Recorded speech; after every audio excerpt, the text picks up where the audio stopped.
Hello guys, this is your fanfic dojo and we are back with our new fanfic, which is What If Abundant Naruto Found Comfort in Anko's Arms Part 2. And if you enjoy this fanfic, then please press the like button and please subscribe to the channel. It motivates me to upload more fanfic like these for you all. Now let's start the fanfiction. Quiet maggots, he yelled. My name is Ibiki Morino and I'll be the proctor of the first part of your Chunin exam. Ibiki proceeded to explain the simple rules of the exam. The rules are simple. You have 10 questions to answer in 1 hour. Cheating is not allowed. You will lose 1 point for each question you answer wrong. You will also lose 2 points each time you are caught. Lose all points and you and your team are out. The last question is a special one and it will be asked 15 minutes before the exam ends. Now get started. Naruto's smirk was quickly wiped clean of his face as he realized he didn't know the answer to any of the questions. Wait, these questions are too hard for a possible Chunin to answer. Hell, I think these are Anbu tests. So that means we're not supposed to answer at all. What did he say about cheating? Not allowed, but only a 2-point deduction if you get caught. What did Anko say about Scarface over there? Specializes in mental torture. So he's trying to screw around with our minds. Numbers 52, 53 and 54, you are out. One of the proctors bellowed as the 3 would-be Chunin were escorted outside. Naruto quickly calmed down. Information gathering. He finally figured out. He quickly spotted other people cheating, although they were doing their best not to get caught. Sasuke was using his Sharingan to copy the moves of another student, while Sakura actually knew the answers, which for some reason scared him. Numbers 13, 14 and 15, out. Another voice said. A kunoichi from Konoha used mirrors that were attached to the ceiling via chakra strings to copy the correct responses from another participant. Focusing his chakra to the radiance field around him, he quickly searched for people who knew the answers and started copying the moves they made as he got one question at a time. Numbers 103, 104,105 out. One of the proctors threw out another team.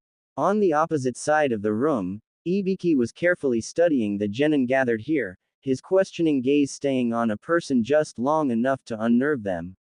When his gaze reached Naruto, he almost smirked. So that's the wonder kid Anko talks so highly about. He seems to be copying the answers, but I can't figure out how. Maybe it's that fancy technique Anko was mentioning. Still, he suppressed his chakra, and didn't even flinch at my killing intent, unlike the others. And his records are good. Naruto, however, was now busy doing something else. He had finished writing the exam, but now he needed to leave a quick message for Ibiki. Anko had said that he was as serious about his work as they get, so he would take this the right way. Quickly finishing the small seal and channeling just enough chakra through his fingers, he added the note, for Scarface, beneath it, before slumping down and waiting the last 15 minutes to pass. Listen up. Ibiki's voice once more bellowed, it's time for the final question. You all have the choice of taking it or not. Should you decide against it, you are to leave now and you and your team are disqualified. He stopped for a moment, letting the information sink in. However, should you choose to try and answer the question and get it wrong, you are permanently banned from any future Chunin exams, he said in dark voice. For one moment, the room was silent, before erupting into loud complaints from various people. You can't do that. There's a lot of people here who are on their second or third exam, screamed a blonde girl wearing a Suna headband. Tough luck. They didn't have me as their proctor, Ibiki replied nonchalantly. So, what's your decision? A number of hands rose to the air, and soon the teams those hands belonged to were escorted out of the room. Naruto noticed that Hinata and Sakura were about to raise her hand, and he started thinking quickly. If Sakura gave up, our team goes home, and I know she's good enough to pass. I helped her train. Hinata had confidence issues, that much is obvious, but I remember her doing excellent work on that mission. I think a little help is in order. Bowing his head slightly to hide his smirk, he started to raise his hand. Sasuke's face went into involuntary shock, but that was quickly replaced with a smirk as he saw the smirk on the blonde's face. Ibiki had a similar reaction, but wondered what the kid was about to do. Just as he was about to call him out, Naruto slammed his hand on the desk. So fucking what if we can't take the test again?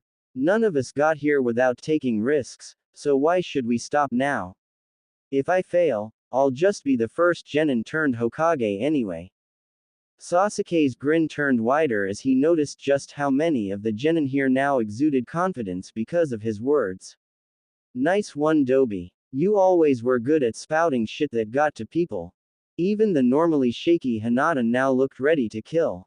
Sakura smiled at her blonde teammate, grateful for the reassurance.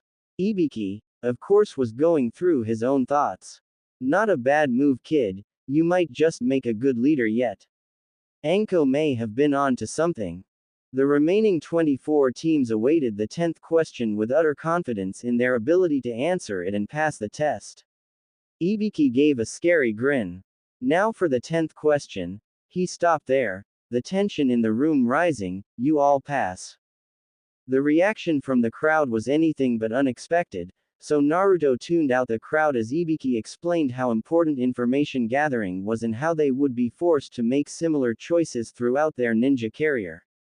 Just as he finished, a black ball of cloth crashed through window, rapidly followed by 4 kunai, sticking each of the corners, turning it into a banner that proudly stated, "The Great Mitarashi Anko, Proctor of the Second Exam." The banner was soon followed by the lady herself, and Naruto had to bite down on his lip just to stop himself from laughing at her crazy antics. The rest of them were a bit scared. And very likely for a good reason too. What's this, Ibiki? 24 teams. You're getting soft in your old age, Anko teased while still keeping her dangerous grin. The genin, apart from a few, were getting nervous. Maybe we just got a good crop this year. Yeah, right, she chuckled, but no worries, by the time I'm done with them their number will be cut down in half, at least. Alright kiddies, show up tomorrow morning at 9 in front of the Forest of Death, alias Training Ground 44, or you fail. With those words, the rest of the classroom slowly left with the exception of Naruto, who slowly walked over to the scary pair. Nice to see you again, Anko, he said with a wide smile, not in the least afraid of her. Ibiki meanwhile studied them carefully, considering new ways to tease Anko.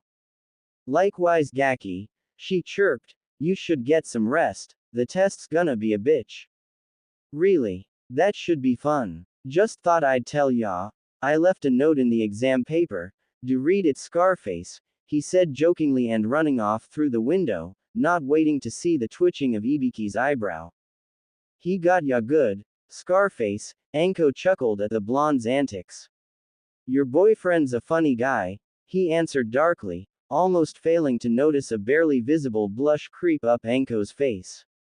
Anko dear, are you blushing? He teased, his grin back in full force. No, what gave you that idea? She tried to save herself from the embarrassment and teasing that would follow, besides didn't he say there was a message for you there? For the moment, Ibiki Morino considered what was so important that he couldn't tell him in person, and wondered if it was some sort of prank concocted by the boy. Sighing, he went over to pick up the boy's test and noticed a hastily written seal, signed, for Scarface. Another twitch instantly followed, but he suppressed the desire to rip the paper to shreds. So he did the first thing that came to mind, channeled a bit of chakra into the seal. The watched as the seal broke into little snake-like strands of ink, quickly devouring the rest of the ink on the paper before turning into a complete text. For Ibiki Morino, head of the Anbu Torture and Interrogation Division. Concerning a spy in our midst. The Konoha genin, identified as Kabuto, unknown last name, silver hair, spectacles, as a spy for Orochimaru, identified by his scent of snakes which only 2 people have, one being Anko Mitarashi, the other the big snake himself. The proof that he is a spy is that he possesses certain pieces of information that only the Hokage and myself are aware of, such the aftermath of Mizuki's betrayal, which was classified as my first A-rank mission. The data is located within the Hokage Tower's records, and as such is off limits to anyone not cleared by the Hokage. As for the confirmation on the scent of snakes, I am certain that Anko Mitarashi is more than willing to confirm it. Naruto Uzumaki. Ibiki's eyes went wide at the small report he just read, each piece perfectly supported by logic and proof. Hey Anko, he called her. What did the Gaki write? We have a spy to catch. 012, the Hokage Tower, Hall of Records. Kabuto Yakushi thanked his lucky star for tonight. He had managed to sneak into the tower, deftly avoiding the guards and reaching the records he needed. Using a small wisp of chakra to illuminate the cabinet, he quickly ran through the records, picking out several folders and laying them on top of the cabinet. He proceeded to do the same with several others. Finally, he started copying the data from the records to a scroll. He would have finished if he didn't suddenly feel a pinprick to his neck. He never saw it coming. He cursed his own stupidity as his world went black. 1:30, Roof of the Hokage Tower. Hiruzen Sarutobi watched the rain fall, the cover it formed concealing most of the village. His high vantage point was one of the best places to simply stand with one's thoughts. He found the sight of the peaceful village below him soothing. His memories went back to other times.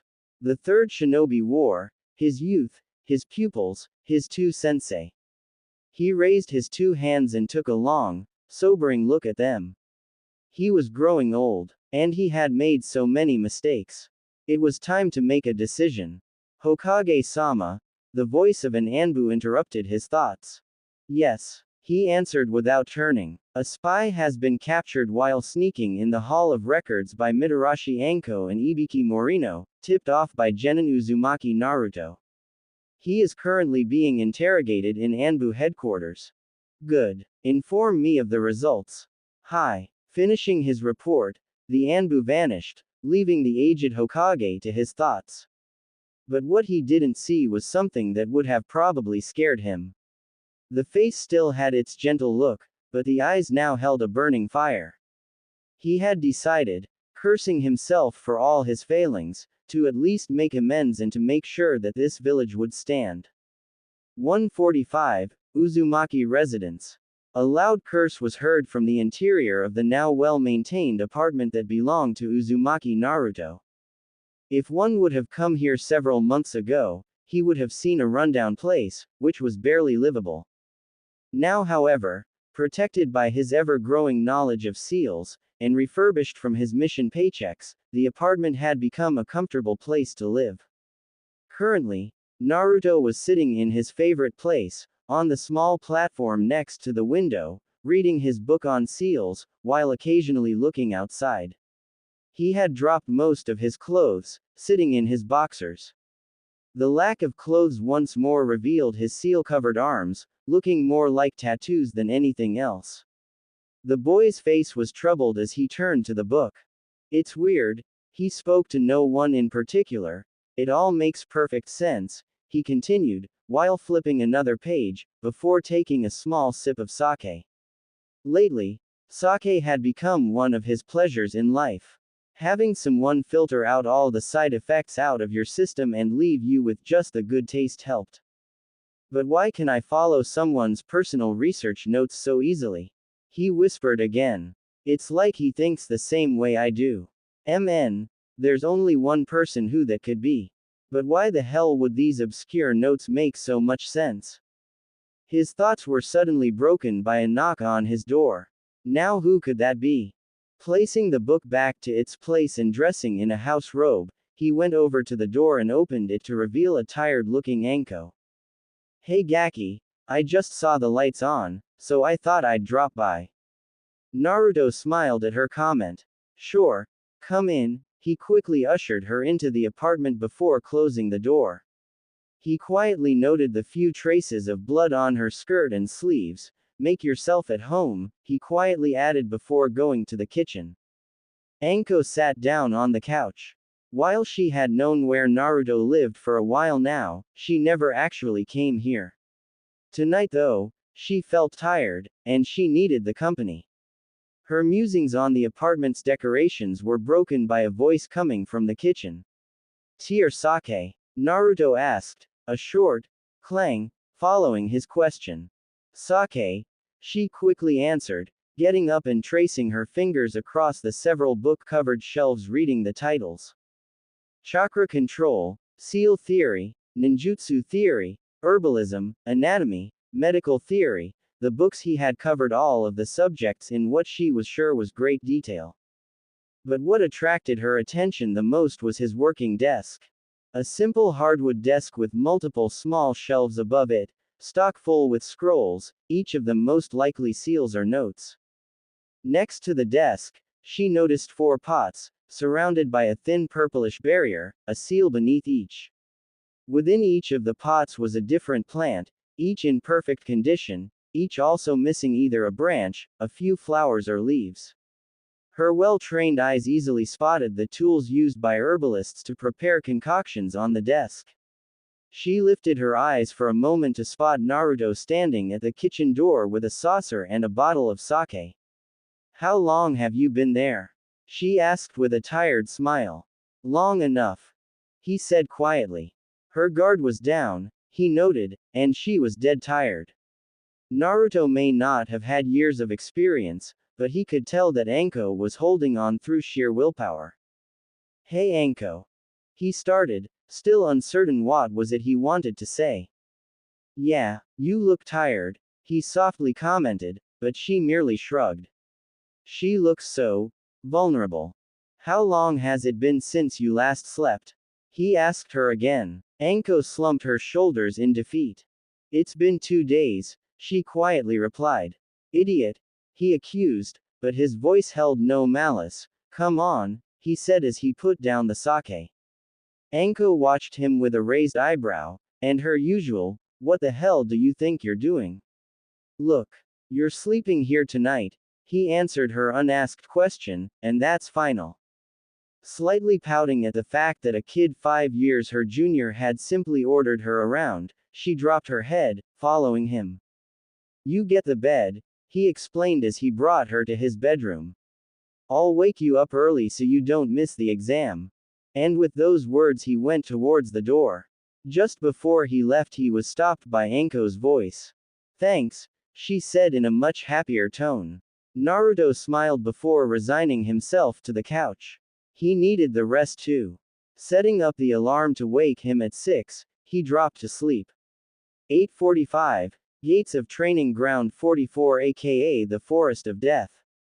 Naruto enjoyed the fact that the rain had finally stopped falling late last night.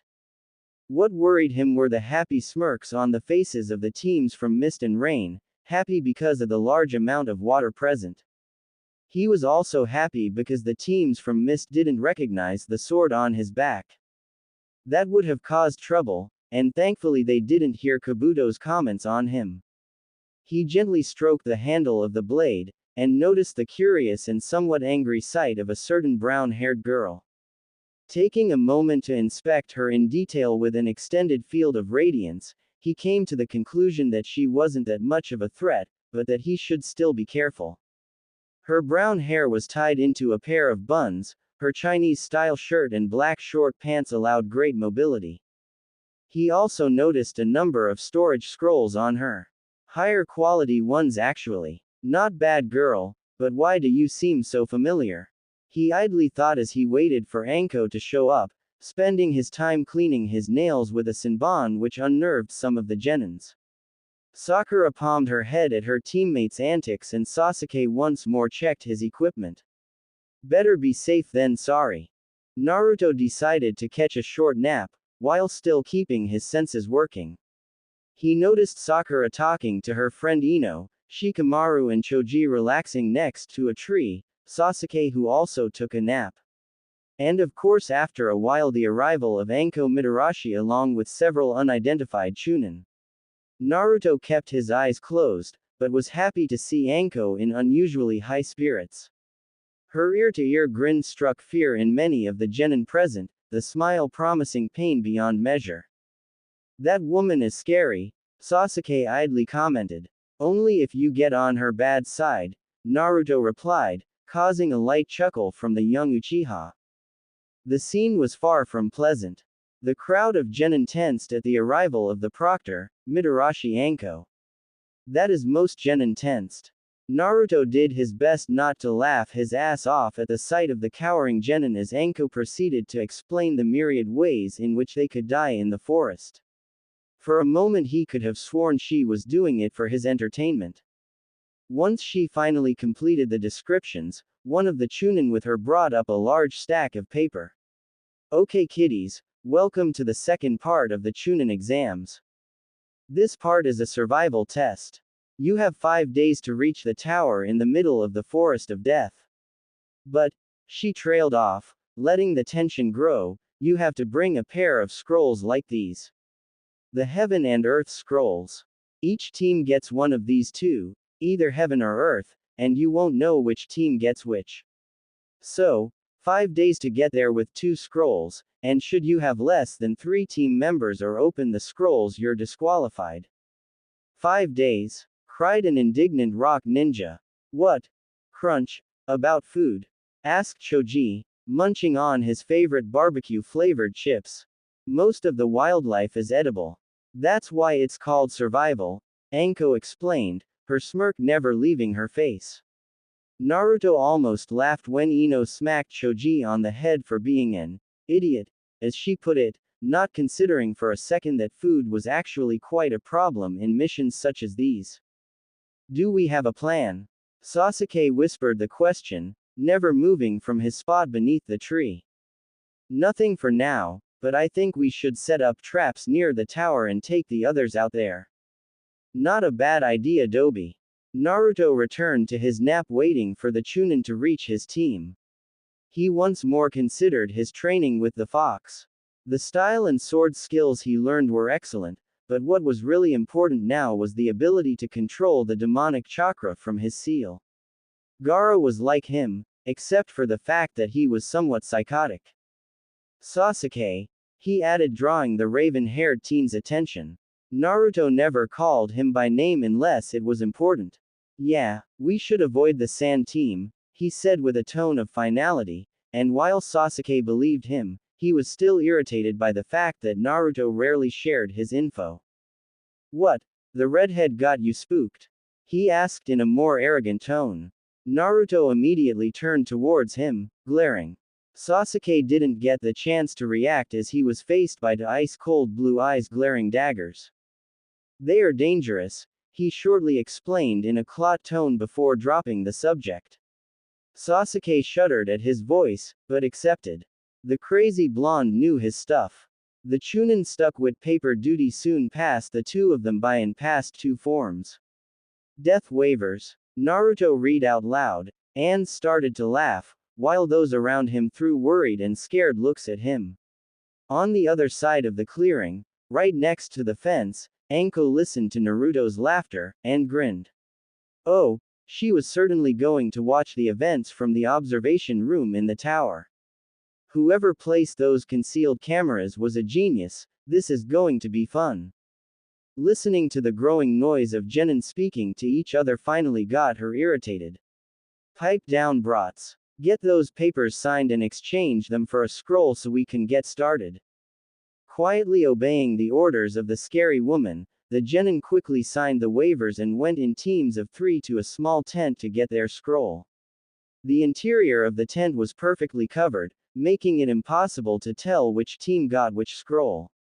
Team 7 walked over to one of the gates, namely Gate 41. As Naruto soon found out, the term, gate, was used rather liberally to describe the entrance. It was a simple section of the fence with a small metal plate, a red, 41 feet painted on it. Naruto turned to his 2 teammates. Sakura in particular had grown during the past month or so.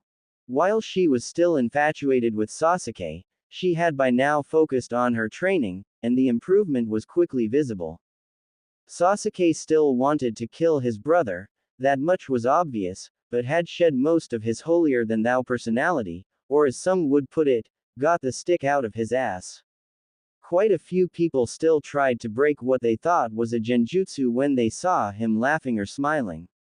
What also surprised him was the fact that Sasuke, of all people, had an appreciation for his pranks.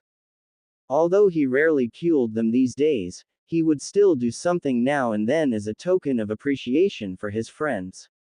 He still fondly remembered painting the Hokage monument and the utter failure of a full squad of Anbu operatives to catch him afterward. Perhaps he could do something like that again. Shuddering as he felt a chakra spike, he turned to notice a flare rising from the main gate. Team 7 jumped over the fence. The second phase of the Chunin exam had begun. Sakura Haruno was having a surprisingly good day, all things considered. First, she got up early, avoiding the annoyance that was her alarm clock, while also managing a warm shower and breakfast. Second, thanks to her recent training along with some help from her mother, who was a former ninja, she managed to prepare herself to the best of her ability for the coming test. Now, she was certain that she would not be a burden to her teammates, and perhaps finally catch Sasuke-kun's attention. What Sakura didn't know was that her day was just about to get worse as she entered the forest of death.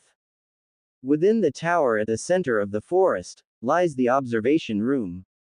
Currently inside was a collection of Junin sensei gathered to observe their pupils as they perform. With them were a number of Anbu operatives, along with the two proctors so far, Ibiki Morino and Anko Mitarashi, whose presence instilled a bit of fear into the others. Apart from the Konoha nin, all others kept a safe distance, for Anko was not feared without reason. Although she didn't reach full Junin rank, her assassination and infiltration skills, along with torture and interrogation, were trained by the two most capable minds that Konoha produced, Orochimaru, the Snake Sanin, and Ibiki Morino, mental torturer extraordinaire. Add to that the fact that she was quite talented, and you got one tough as nails Kunoichi. Said Kunoichi was now eating a bowl of popcorn and holding another bowl filled with money. Why, you ask? 1,000 on Guy's team. 500 on the Sand siblings. 250 on Kurenai's team. And so on. The betting continued until most of the Junin had made a bet. All the while, not a single person stopped watching the screens that displayed various parts of the forest. One such screen displayed the first battle during the exam. On the eastern side of the forest, somewhere in between the tower and the fence wall, members of Team 10 cursed their luck. Shikamaru was busy dodging a rain of Senbon needles aimed at his vitals. Why did we have to end up fighting such troublesome opponents? Thought the lazy Nara, as he tried to come up with a plan to defeat their three opponents. He noted his lightly wounded friends Choji and Ino, who were just behind him. Any ideas, Shika? Choji grunted, pulling out a Senbon from his arm. Ino parried a kunai sen for the back of Shikamaru's head. Come up with something while we're still alive, will you? She quickly added, not taking her sights from her opponent. Yeah, I'm on it, Shikamaru added indignantly. He quickly checked his kunai pouch. That should be just enough. Ino, distract the guy with the weird mask. Choji, you're with me. Move. The team instantly scattered. With Ino. Over here, you idiot, she yelled at the masked rain ninja.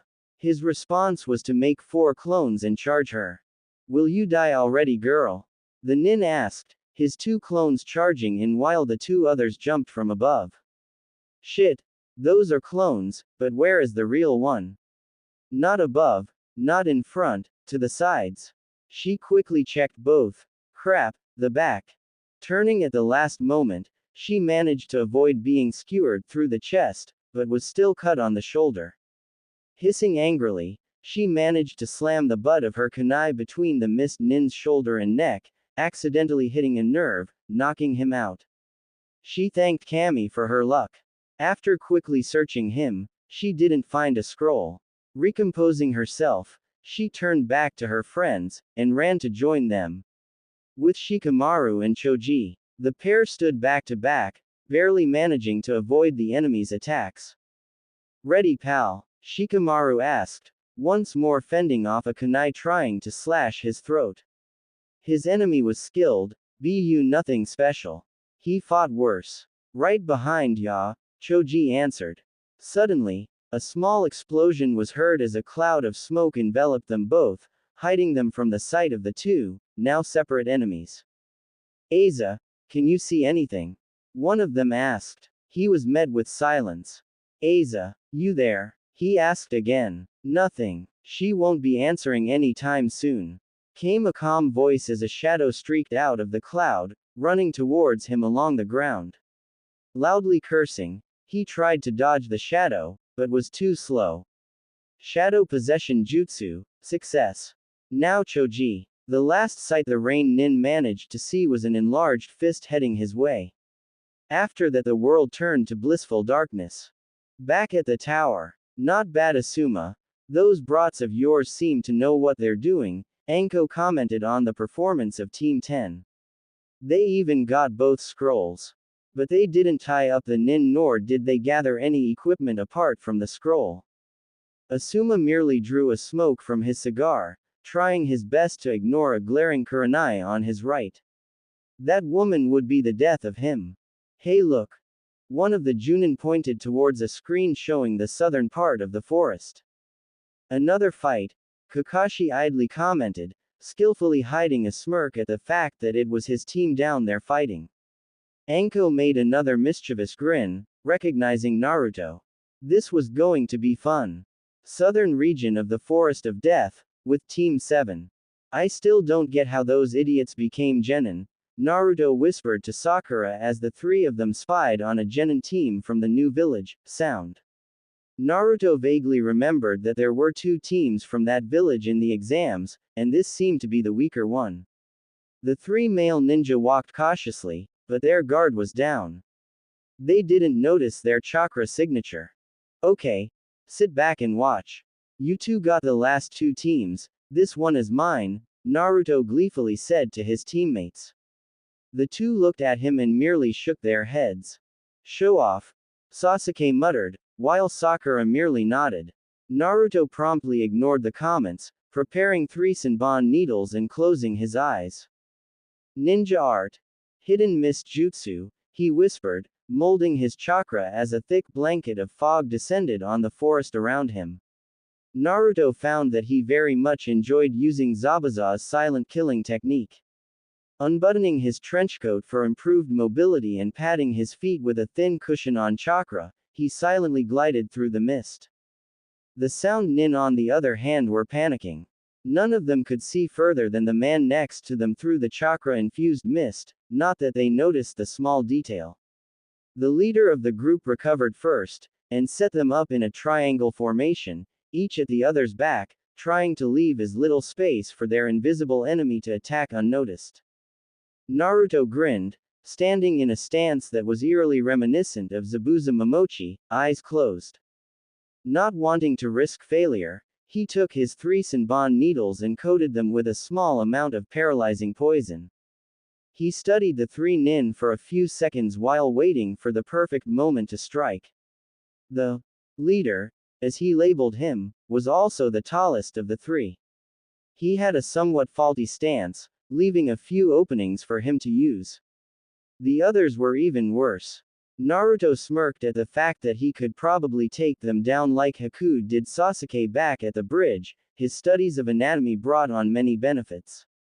He picked up a small pebble and threw it to the opposite side from the one he wanted to attack from, idly wondering if this small distraction would work.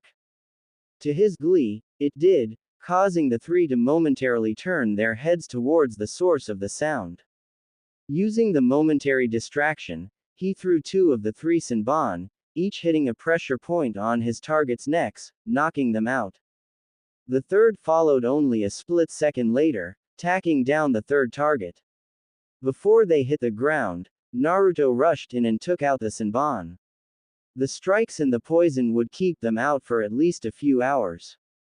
He really didn't plan on leaving any evidence of his skills unless he absolutely had to.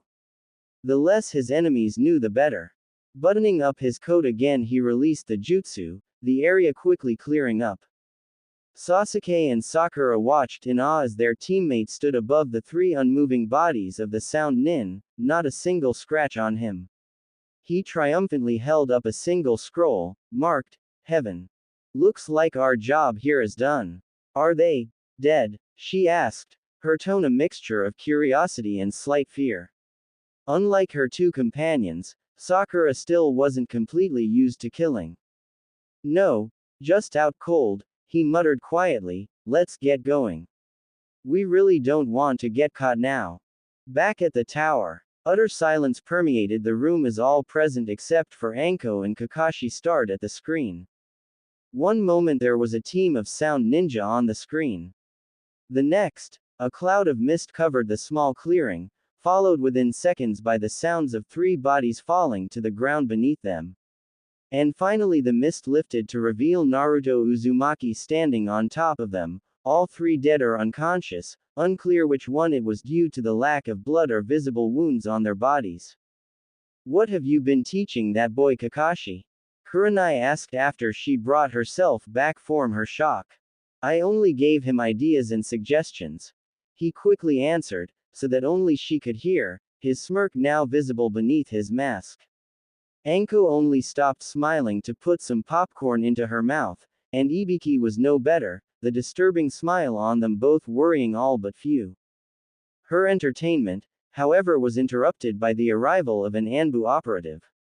Anko-san, there is something you should see, he whispered to her, instantly gaining her attention. Lead the way, she replied, following the masked man. Back in the forest, night was finally falling, the sounds of day replaced by owls, crickets and wolves. In the small clearing around the stream where they now were, the full moon above them was clearly visible, its pale light illuminating the area. The members of Team 7 had set up camp near the stream, the area now covered with various well-hidden traps, courtesy of Naruto and Sakura, while Sasuke had prepared camp. Naruto was quite surprised and amazed at the traps Sakura had in mind, and some that she didn't know how to make, but he was more than capable. Never would have pegged you as someone good with traps, he chuckled, while Sakura smiled at the compliment. It's not really that hard, I guess, she humbly replied. Not hard. He stared in disbelief. Some of the stuff is crazier than the things I came up with to protect my apartment, and I spent days on those.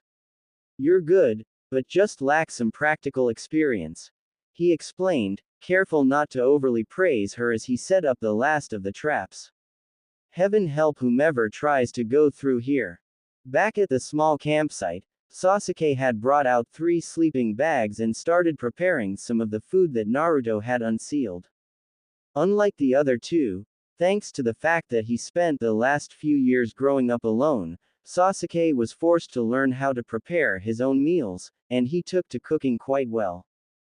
The small fire that he made gave off no smoke, a detail he remembered from survival training, and the small pot of stew boiling in it gave of a weak scent. The food was strong and nutritious, and surprisingly very tasty. The trio never let their guard down as they ate and chatted before Sasuke and Naruto dropped to sleep, leaving Sakura to cover the first watch. 8 hours later. Wake up, Dobi. It's time for your shift, Sasuke not so gently nudged Naruto in the ribs. The blonde groaned and got up. Years of practice made him a very light sleeper, the threat of an assassin or a mob made it rather easy.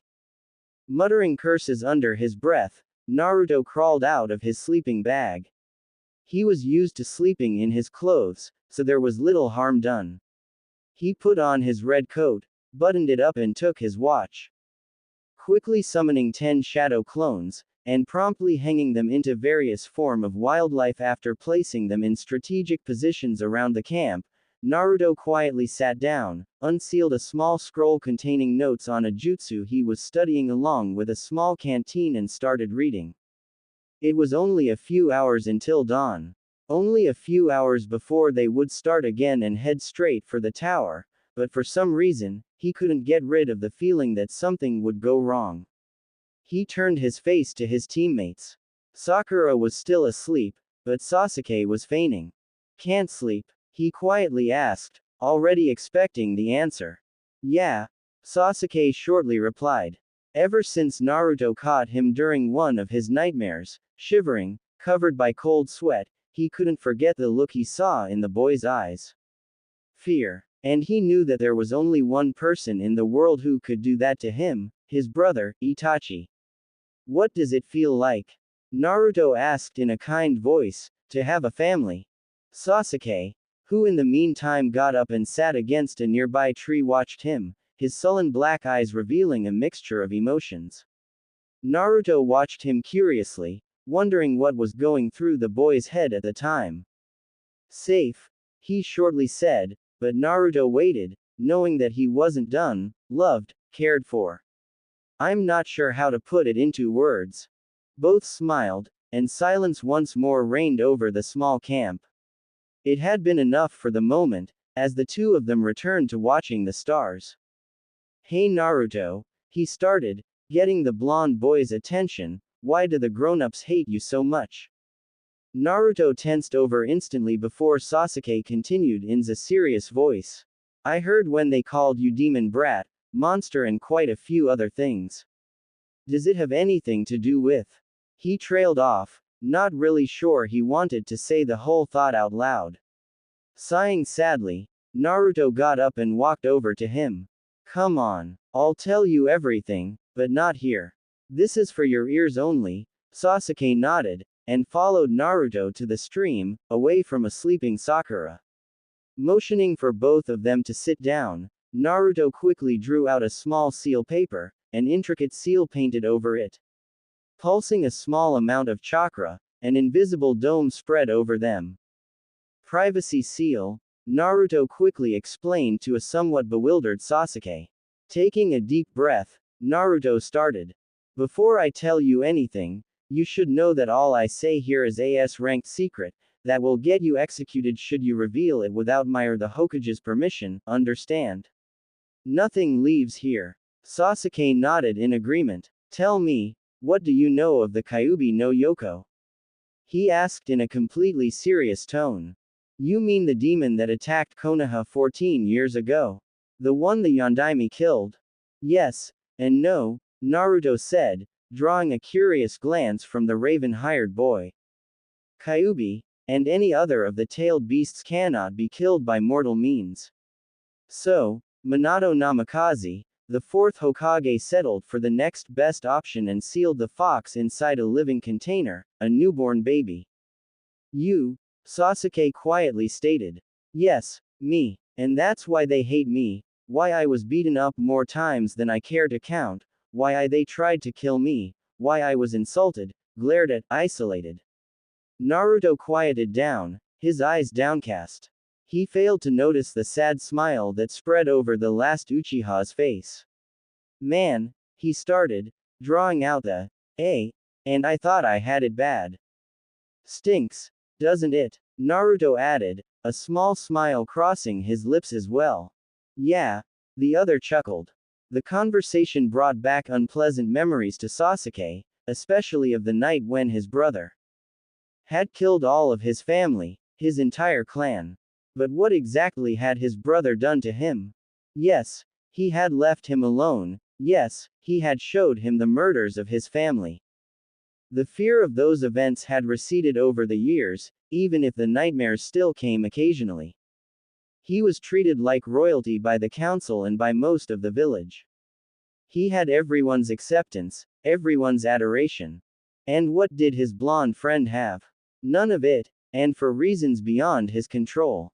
Naruto Uzumaki was Sasuke's first friend, and a man he knew he could entrust his life to. He remembered the day he first met him, when they were going home from school. His brother couldn't come, so since they were going the same way for a while, they spent the whole time arguing. He remembered how Naruto visited him the day after his family's funeral, how he tried his best to cheer him up even a bit.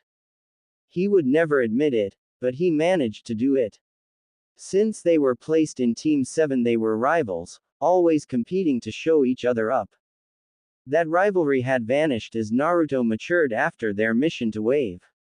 Turning his observations to himself, he realized that he had changed as well. His two greatest objectives in life were to find and kill his brother and to restore his clan. But was his first goal really worth it? Naruto never returned the hatred they had for him. At first he wanted their approval, but now he simply ignored them. He would have to think about it more. Naruto had already turned off the privacy seal and went back to his scroll, still reading while Sasuke went back to sleep. He still had the better part of 2 hours to rest, and he didn't want to miss it. Naruto, however, wasn't studying his scroll. His thoughts returned to the conversations he had with Q. Getting nostalgic, are we? Something like that. It's been a while since we sat down and talked seriously. Naruto thought back to his tenant. There really isn't much to talk about these days. Although we could start that new training if you're interested. Q trailed off, the thought of that training sending a shiver up Naruto's spine. After the exam, okay. I'd prefer to be alive for them. The fox chuckled at Naruto's comment. Q very much enjoyed messing with him. Deciding it was better to focus on his studies while he still had the time, Naruto one more focused on the complicated theory behind a new jutsu he was studying. Anko stared in horror at the 3 corpses before her. The 3 grass ninja were dead from poison and their faces were peeled off, completely gone. She cringed, realizing that there was only one person capable of doing this. Hawk, find the Hokage and tell him that Orochimaru is here. Also, get me an Anbu tracker team here. That bastard is inside the forest and on the move. Hi, Hawk, answered before vanishing in search of the Hokage. Damn it, Anko angrily whispered, why did you come back now, you bastard? Naruto flinched as one of his perimeter guards dispelled himself to bring him information. A single grass nin moving at high speed, chakra signature reminiscent of Anko, suppressed to Chunin levels. Scent of snakes. All of the thoughts that currently raced through his mind were brilliantly summed in one word. Shit. He rushed over so Sasuke and Sakura, but the 2 of them were still asleep. A second later, he and 2 of his clones carrying them vacated the clearing, heading straight for the tower. As they kept jumping, the 2 sleeping bundles awoke. Naruto, what the hell is going on? Sakura asked, still a bit groggy from her sleep. Naruto was completely focused on his current task, which was getting as far away as humanly possible from the scary chakra signature behind him. Unknown enemy with suppressed chakra brought to Chunin levels. Most likely works for Orochimaru, he quickly explained, and he's after one or all of us. The last comment brought them all up. Everyone knew just who Orochimaru was. And that he meant trouble. They started moving on their own, while the 2 clones, joined by one other, went back hang to draw attention and buy time. The 3 nin rushed as fast as they could towards the tower. Sasuke kept his Sharingan active even as he focused chakra into his legs to move faster. The plan and formation were simple. Get to the tower as fast as humanly possible. Naruto went in the back, with Sakura in the middle and Sasuke in the front. Naruto was nervous and scared. Orochimaru had sent someone after them either for Sasuke's Sharingan or for Kyuubi.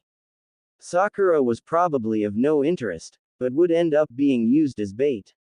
None of the 3 possibilities sounded attractive, so the best option was to run. But the bastard, whoever it was gaining on them. The clone that dispelled had only gotten the shape through radiance without seeing the nin. And what scared him additionally was that there was something wrong about the body. It wasn't a henge, more like someone had an extra layer over his body. Think idiot, what did Anko say about Orochimaru's special techniques? He tried to remember, but wasn't fortunate enough, as the signature suddenly disappeared from behind him and appeared right in front of them. Naruto's face paled. Sasuke noticed this, and was worried as well. Sakura was nervous herself, because whatever spooked Naruto Uzumaki was most likely dangerous.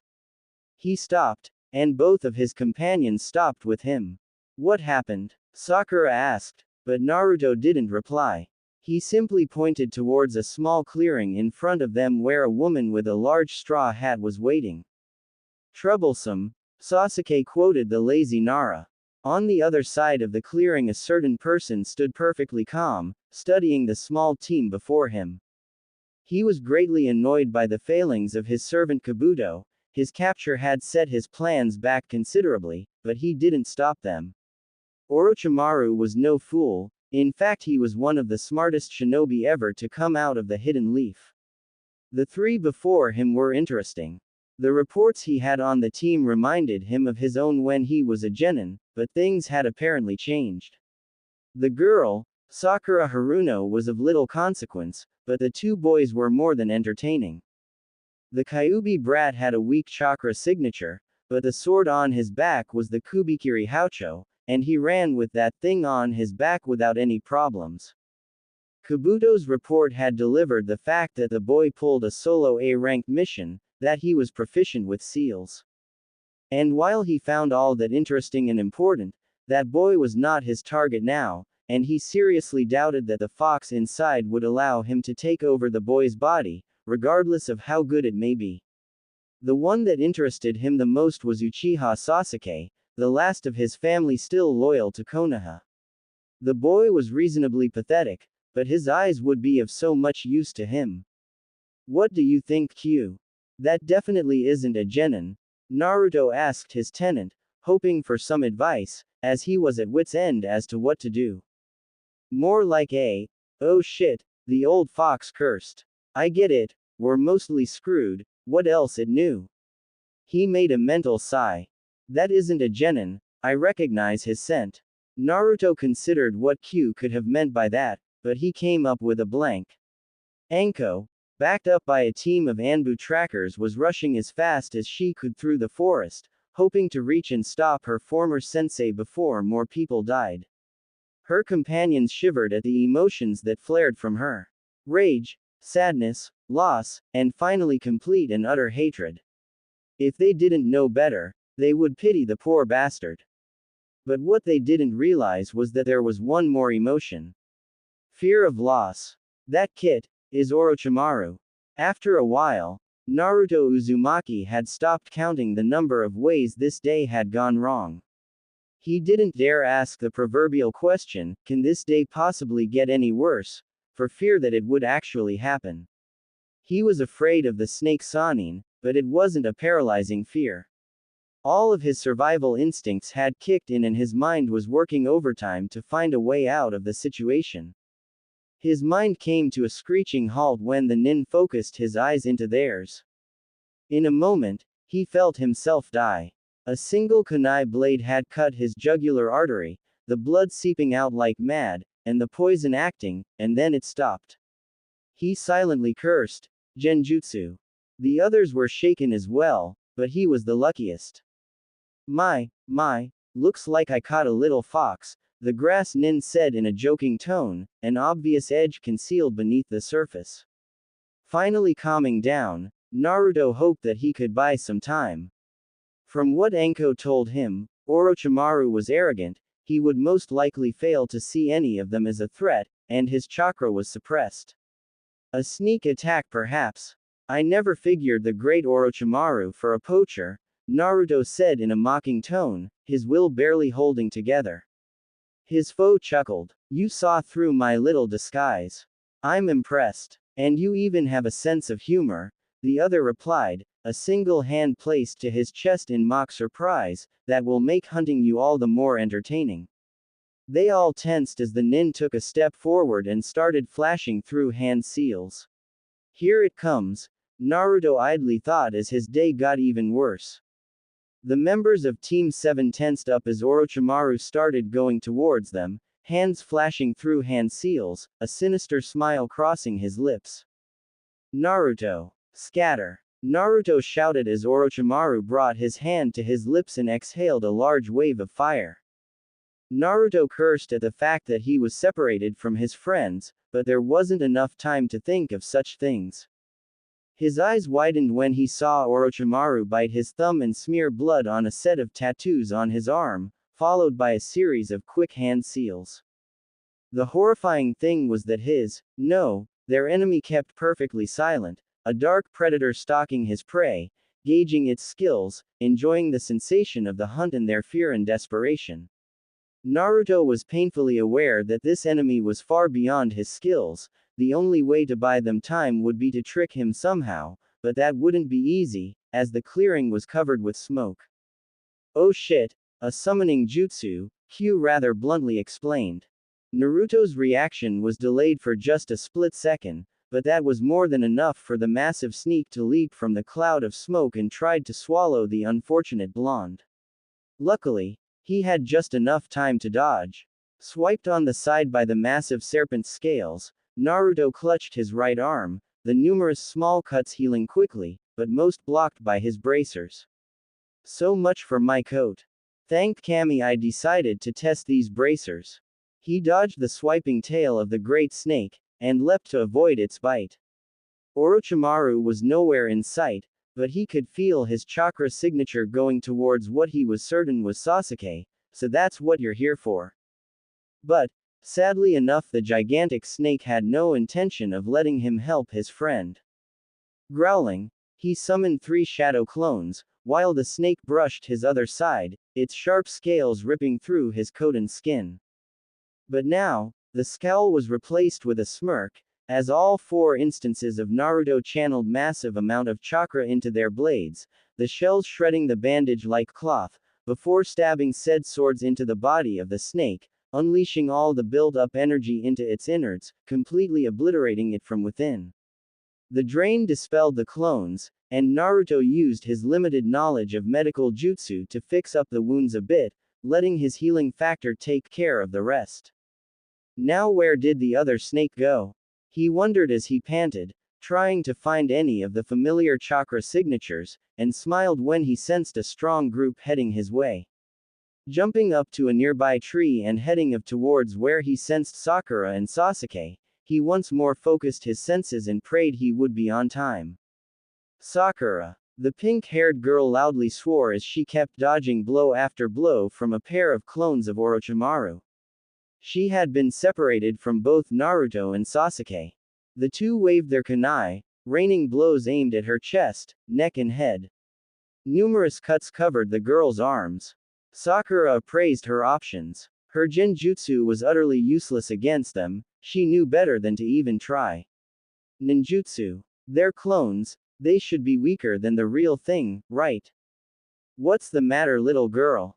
You're not afraid, are you? The clone taunted as he swiped at her once more. Sakura deftly dodged the blow. Perhaps we should just kill you and go play with Sasuke-kun, the other taunted, getting a rise from her. Think, damn it, what did Kakashi-sensei say about fighting stronger enemies? What did Naruto say? She made a small smile as she remembered the blonde's words. She had prepared. Pulling out 4 of the prepared kunai from her belt, she prepared for her plan. She knew only a few water jutsu, as per her affinity, but that would have to do the trick. There was still enough water and moisture from the rain. She jumped back from the 2 clones, who instantly followed. She threw the 4 kunai, immediately following with hand signs. Water release. Water bullet, she cried, splitting the original bullet into 2 smaller ones, and firing them at the clones. She smirked at the clones, dodged first the kunai then the bullets. She pulled the well-hidden ninja wire attached to the kunai as they spun back towards the 2 clones. The kunai, fitted with exploding tags, whirled around their necks, and promptly exploded, reducing them into nothing more than piles of mud. She smiled at her success and popped a chakra pill into her mouth, preparing to go after her teammates.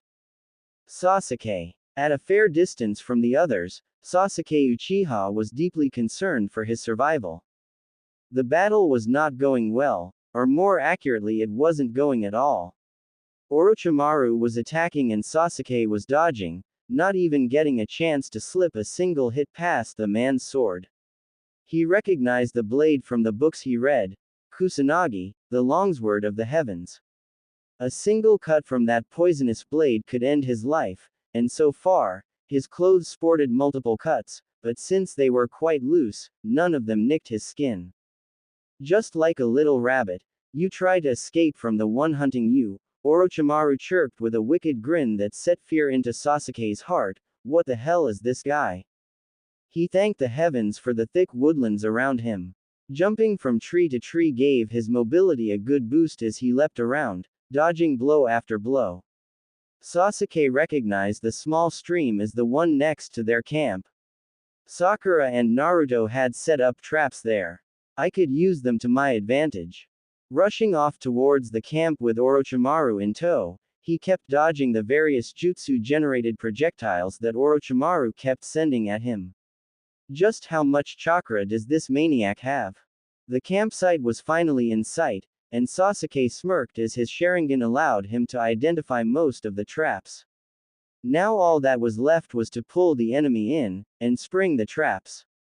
Orochimaru charged in after the boy. He had already detected the traps, but was curious as to how the boy would use them. After all, it would do no good to have a weak and stupid body, now would it? Sasuke aptly dodged the blows from various traps around him, mostly because his Sharingan was able to see through them. Intentionally tripping a wire, he dodged to the right, as a massive log came crashing down, and almost hit the snake Sannin, missing only because of his unnatural flexibility and years of experience. Cursing, he waited for Orochimaru to get close, before simultaneously tripping two other traps, sending a rain of kunai and senbon needles at their location, while using substitution to get out of the way. A short grin replaced his scowl when he saw Orochimaru riddled with projectiles, but that quickly faded as he collapsed into a pile of mud. The process was repeated many times, each trap deftly avoided by the older ninja, who was constantly grinning. Sasuke decided to finally spring the last set of traps at the same time, as there were only 3 left. Drawing Orochimaru to the small clearing next to the camp, he used his kunai to cut the 2 wires, while pulling the third one with his hand. Orochimaru stood still as a hailstorm of projectiles now descended on him. He grinned. The grin never faded as Orochimaru dodged kunai, shuriken, senbon needles, explosive tags, rocks, logs and even a few larger boulders, and Sasuke was sweating and panting as they stopped for a moment. That was entertaining, Orochimaru said in a polite tone. Let's move on to the next phase of the test. Test. Sasuke wondered, but his thoughts were quickly interrupted when the snake Sannin started going through hand seals. Wind release. Great breakthrough, he calmly spoke as he exhaled a blast of wind. Sasuke used chakra to hold himself to the ground, but the wind started cutting him up in many places.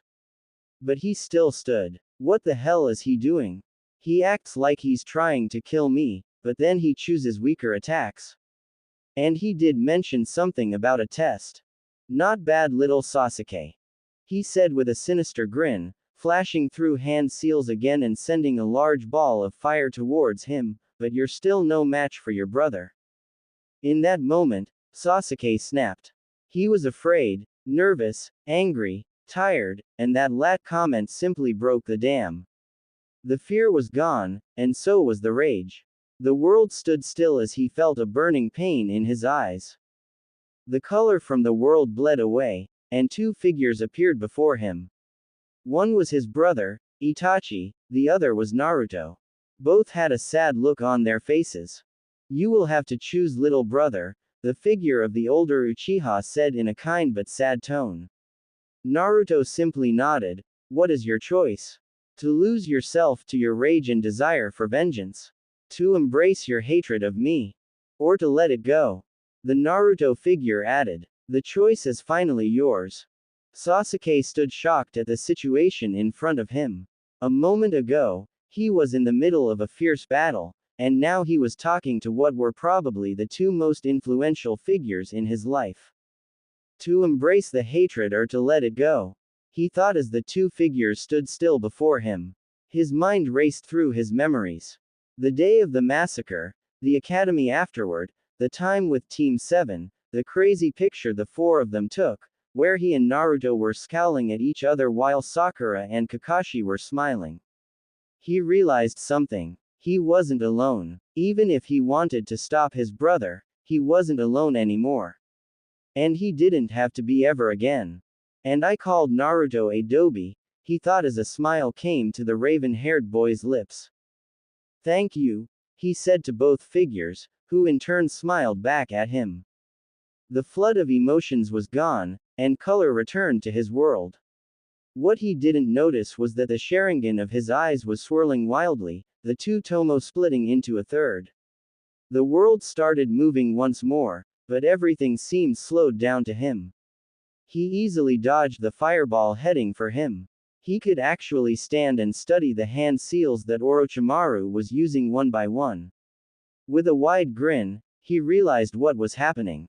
On the other side of the duel, Orochimaru was considering whether to be happy or annoyed. He decided to settle for the second when the boy returned the jutsu he had just sent at him. Things were definitely not going according to plan. Then again, things rarely did in life.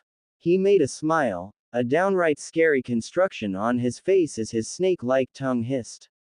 Sasuke enjoyed watching the world in slow motion. The pull on his chakra was hard, but now it was much easier to dodge the attacks of his enemy. He watched the shadowy form of Orochimaru perform each action a few moments before the original, giving him just enough time to react accordingly. His chakra was too low for more than a few jutsu, but he had just enough to start using the gloves that Naruto made for him, or the wakizashi. Deciding to keep the sword sheathed, he started pulling out shuriken from the seal, each charged with a small amount of lightning chakra. Orochimaru raised a curious eyebrow at the action but kept throwing his own kunai at the boy, mixing it up with a few jutsu. Now Sasuke was even more sure that Orochimaru wasn't really trying to kill him. Pulling the 8 shuriken he had between his fingers, he prepared his jutsu. Fire release. Phoenix fire. He yelled as he launched 10 small fireballs at his enemy, who smirked and blocked them with his sword. Orochimaru cursed as he failed to notice the shuriken hidden right behind the fireballs, each passing just a moment after he shifted his guard. None of them dealt serious damage, but the small charge they all had messed a bit with his muscles. He also noticed a number of chakra signatures heading his way. While he could probably beat them, it wasn't worth the risk. Kukuku, looks like it's time I stopped playing around Sasuke-kun, he said, licking his lips in the process, which sent a shiver up Sasuke's spine. Sasuke tensed as his enemy charged at him, deftly dodging the kunai he started throwing as a last resort, hoping to at least buy some time. Naruto cursed as he ran. He could feel the others closing in, but now he could also see the damnable snake closing in on his friend. He almost tripped when he saw his neck extending and the fangs heading straight to bite the boy on the neck. Please let me make it on time, he quietly prayed, sending all the chakra he had into his feet. As he drew closer and closer, so did the head of the snake Sannin to its victim. Anko, supported by a full tracker team of 4 Anbu, was chasing after Naruto's no longer suppressed chakra signature. But what she saw made her blood freeze. Sasuke was on his back a couple of meters from Naruto, who was lifted 2 feet from the ground, with Orochimaru's fangs stuck in his neck. She knew what it meant too well. A few meters away, Sasuke was lying on the ground trying to piece together what just happened. In one moment he was staring down into Orochimaru's yellow-slitted eyes as he brought his head forward to bite him. He was too exhausted to move when he felt a pull. In the next moment he was a couple of meters away from the snake Sannin, who was now biting Naruto on the neck. He dropped the boy's unconscious body to the ground, visibly displeased, before he turned, looking somewhere behind Sasuke. Anko-chan, it's been a while, what brings you here? Orochimaru asked in a polite tone. Anko's blood was now boiling. That slimy bastard had messed up another life, and it was the life of someone important to her. I'm going to fucking kill you, she said in her sing-song voice, the emotions behind it enough to make even Orochimaru nervously twitch. Not overly fond of the idea of an unfavorable fight, for him, he decided it was a good moment to make a strategic retreat. Although I'd love to stay and talk about old times, I really must be going, he said in a mock sad voice, dropping Naruto to the ground as he sank into the ground before Anko had a chance to reach him. The blond boy lifelessly fell to the ground before starting to shiver violently. Sasuke, who had barely recovered from the events, got up and rushed to his friend's side, joining Anko, who was already there, and was soon joined by a tired Sakura. Anko was watching the area between the boy's shoulder and neck with a mixture of fear, hope and morbid curiosity as a strange seal kept trying to form, only to lose its shape. Naruto's mindscape. Naruto awoke to a great deal of pain as he entered the familiar planes of his mindscape. He had changed the area a long time ago, sickened by the utterly disgusting sewer. The vast plains before him were placed in an eternal twilight, the last rays of the sun giving way to the moon and stars above. He had shaped the land after the landscape from his visit to the south. In the distance glistened the golden light of the sun reflected in the ocean waters. In the distance the bluish rock of the mountain stood, cut off at the base by dense forests. His enjoyment of the majestic landscape was interrupted by another wave of pain. He shakily got up to notice two figures standing atop a large stone dais. The first was Orochimaru, sans his usual laughter. The second was one of his first friends. A regal man with crimson hair that reached his shoulders, dressed in a formal red kimono. His face was finely chiseled, bearing a calm and gentle expression, especially compared to Orochimaru's scowl. The only things that truly gave away the man's identity were a pair of red-slitted eyes. Kyuubi stared at his opponent, the two of them locked in a contest of will, each having his own plan for the boy. Kit. Q loudly called, if you would be so kind to get your hide over here and help me cast out this intruder from your mind and soul. Naruto quickly nodded and rushed over. As soon as he stepped on the stone dais, he felt the immense pressure of an alien will. But what was truly horrible were the whispers and images. He saw his home burning, himself on top laughing wildly as he stabbed Kakashi through the throat.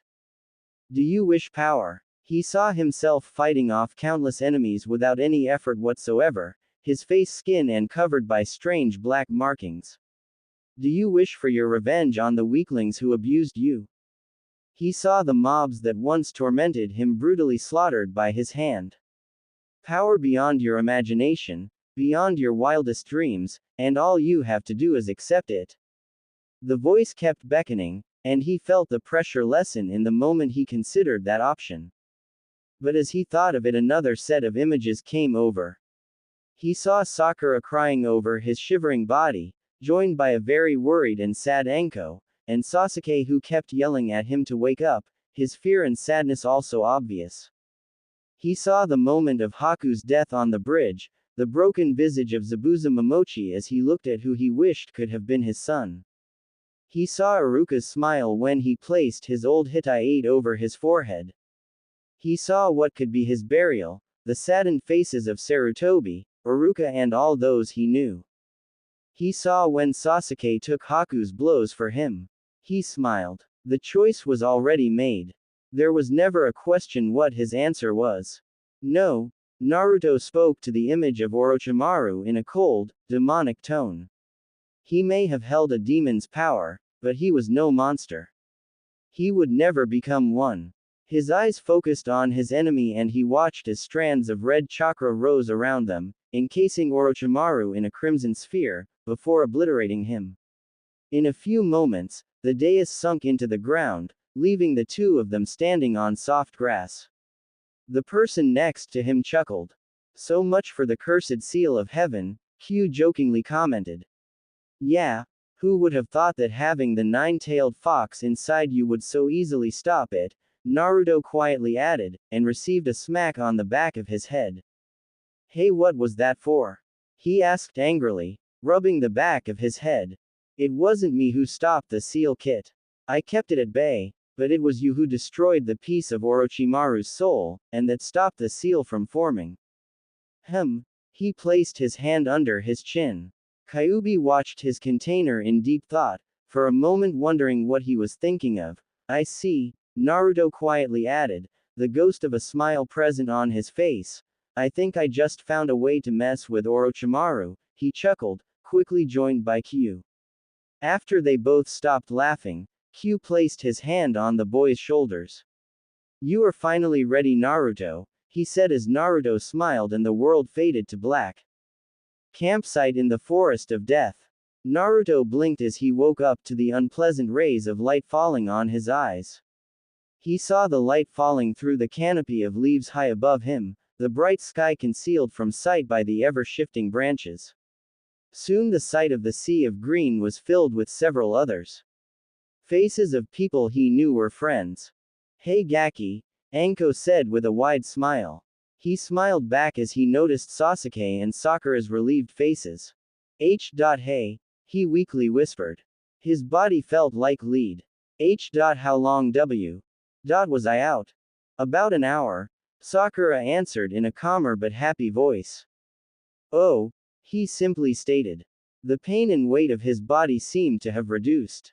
He tried lifting his arm, and was quite happy to find he could almost use it normally.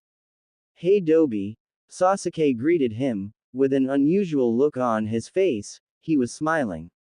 Naruto resisted the urge to try and dispel the genjutsu as he knew that Sasuke had changed. He greeted back with a wide foxy grin. After that Sasuke's face turned serious. Thanks for everything, he quietly said, nearly flooring all present. Changes were one thing, but Sasuke still had a lot of the Uchiha pride in him, and that was about the last thing expected. Naruto smiled. What are friends for? He replied, offering his hand to the Uchiha, who gladly shook it. Smiling at the scene before her, Anko suddenly remembered something. She took a short look at the boy's neck and only found 2 small traces of bite marks, but no seal. Naruto had already figured out what she was doing, but decided to let her face went through several emotions, first surprise, then disbelief and finally happiness. Unfortunately for Naruto, there was no time to converse. I think I'll sleep some more, he quietly said as his eyes closed. For the first time in a while, Anko felt content as she watched Naruto's teammates carry him off towards the tower. The boy, no young man, was a wellspring of surprises, and she was glad that he was okay. Ignoring the surprised looks of the Anbu at her calm and happy smile, she returned to her duties. She wasn't overly worried about the other teams attacking them. If they survived against Orochimaru, they were strong enough to take care of themselves. Gather any evidence and break off, she quietly commanded, before leaving herself. The screens in the tower should have something interesting to watch. Within the Forest of Death's tower, on its final floor was a temporary office for the Hokage, a relic of times long past, but still kept in perfect condition by seals and workers.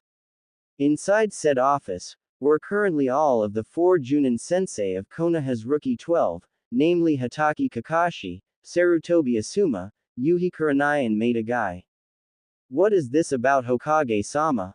Not to mean any disrespect, but our youthful students are being tested, and I am certain that both me and the others would prefer to watch, asked the normally jubilant Guy. Quite contrary to what most people assumed, Guy, once you get past his eccentricities, which were a defense mechanism from years of shinobi service, was a worse sharp and astute man, which was very visible once he was in battle, something which many of his compatriots forgot at times. Not that he held it against them. His question was met with a moment of silence by the aged Hokage. Guy-kun, the reason I called you here was because earlier today, Orochimaru was sighted within the Forest of Death. He slowly explained, steeling himself for the tide of questions that was about to come. To his surprise, the Junin tensed but remained silent, waiting for him to explain. According to Anko's report, his primary interest was placing a cursed seal on Sasuke Uchiha, but was prevented by a timely intervention from Naruto Uzumaki. The entire team had managed to stand on their own against him. He pulled out 4 scrolls from the desk and placed them on it, right in front of the 4 Junin. These are the detailed reports on the incident. I want you all to read them carefully, because we might be facing war. The four Junin watched their Hokage fearfully. The idea of war was not something to be taken lightly. What are our orders, Hokage-sama? Kakashi asked in a serious voice. Slacker or not, this was no time for jokes. For now, observe, look for spies and help your teams whenever possible. Should another of Orochimaru's agents be spotted, capture him. Alive preferably. Other than that, keep an eye out for anything out of the ordinary and for any perceptible weaknesses around the village. Dismissed. Now I can only hope that my foolish former student makes another mistake. Sarutobi thought as he summoned a few clones to do the paperwork and returned to reading his little orange book. The day had been too long. Back in the forest, Team 7 had hid themselves within a hollow tree. With sufficient space to hold a small camp and surrounded by a lot of traps, it was a safe haven until Naruto recovered, and they could proceed to the tower with both scrolls. Sasuke and Sakura kept watch on shifts while the others slept. It had been 8 hours already. Naruto should be waking up soon. What they didn't notice were 3 pairs of eyes watching them. The second, stronger genin team from the Sound Village, consisting of Kin Suchi, Dosu Kinuta and Zaku Abumi. The trio watched the genin team from a well-concealed position at a safe distance. There's our target, Zaku whispered pointing at Sasuke. What about the girl and the unconscious one? Dosu asked, scratching his head. The blonde brat is down already, and the pink one isn't exactly all that tough. At the same time Sasuke was sitting back, acting asleep as he studied Naruto's sword. It was an impressive weapon, by all means. Even more so for the fact that he knew its efficiency firsthand, when it was used to try and kill him. Ever since they got back from Wave, Naruto had taken the time to help both him and Sakura with their ninja skills. He smiled when he remembered how much he had improved from his simple and easily applicable advice. His skills skyrocketed within weeks. How was he doing it all wrong before was still beyond him. And why had he helped him? Because he believed Sasuke to be his friend. He gripped the hilt of the sword and placed it next to Naruto's sleeping body, before returning to the state of being half asleep. Through his half-closed eyes, he noticed Naruto's hand move. Naruto had finally woken up after a long and rather rejuvenating sleep. He blinked at the natural wood above him, but just as he was about to move to check where he was, he felt 3 unknown chakra signatures. Silently cursing, he turned his head to the side and spotted Sasuke, and thanked Kami that his friend was watching him. He quickly got into a series of hand signals, the silent way of communication mostly used by Anbu operatives in the field. 3 signatures, unknown, high genin level chakra, 50 meters straight out. Call Sakura back here, he quickly signaled his friend, and was not disappointed when he did as asked. Hey Sakura, he quietly called, while waving the girl to come over. Sakura quickly responded and walked to them, noticing the now awake Naruto, who told her, still using hand signs, not to say anything about him and for the 2 of them to start talking. He felt the 3 start moving towards them. Keep ready, I'm leaving a clone and dropping into the ground so I can attack them from behind, Naruto quickly signaled to the 2. 2 short nods, and Naruto grabbed his sword, and started sinking into the earth as a clone of himself appeared over him. Sasuke and Sakura were getting ready. Sasuke prepared his wakizashi while Sakura pulled out a scroll and unsealed pair of elongated kunai, made for close quarters, further enhanced by Naruto's seals. They both slowly walked out towards their enemies. Sakura calmed down, while Sasuke assumed his arrogant Uchiha look that he had perfected over the years, idly wondering what their crazy teammate had thought up for their opponents this time. Sakura on the other hand was in a much better mood than her companion. She was perfectly aware of her shortcomings, but after facing the snake Sanin, the trio that had been sneaking up on them was a joke. True, she didn't sense their chakra, but then again, Naruto always was in a class of his own. The two dueling kunai she had were bought a few weeks ago, and while she was decent with them, it were the enhancements that did the job. She trained her butt off so that she could use them properly. The Sound Nin watched the two walk out of their tree shelter, a smirk covering 2 out of 3 faces. The only one who wasn't smirking was Kin, who smelled a trap. Unfortunately, her two teammates were overconfident, and she doubted that they would listen. Lord Orochimaru is going to kill us if we fail, she whispered to herself. Ignoring their calls as they stepped forward, she remained under the cover of the forest, planning to use her position to take down the target from a blind spot. However, that plan turned to be futile as she felt someone's hand on her mouth and a blow to the back of her head rendered her unconscious. Naruto never was one for wanton slaughter, although Kyuubi did tend to say otherwise, especially after the massacre on his mission to Kazashi village, and taking prisoners, especially after they muttered things about Lord Orochimaru, seemed to be a good idea. He shortly flashed towards his friends using his sword's surface as a mirror, and waited for them to take down their two enemies. Zaku, take down the pink one, I'm going after the Uchiha, Dosu quietly ordered, preparing to face his enemy.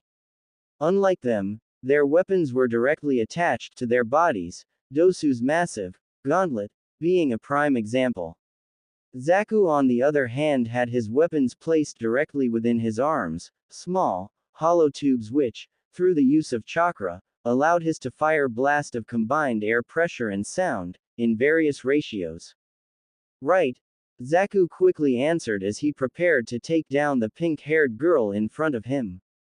Unlike some foolish people, Zaku learned the hard way that there is nothing inherently weak about kunoichi, and that it was downright stupid to underestimate them just because of their sex.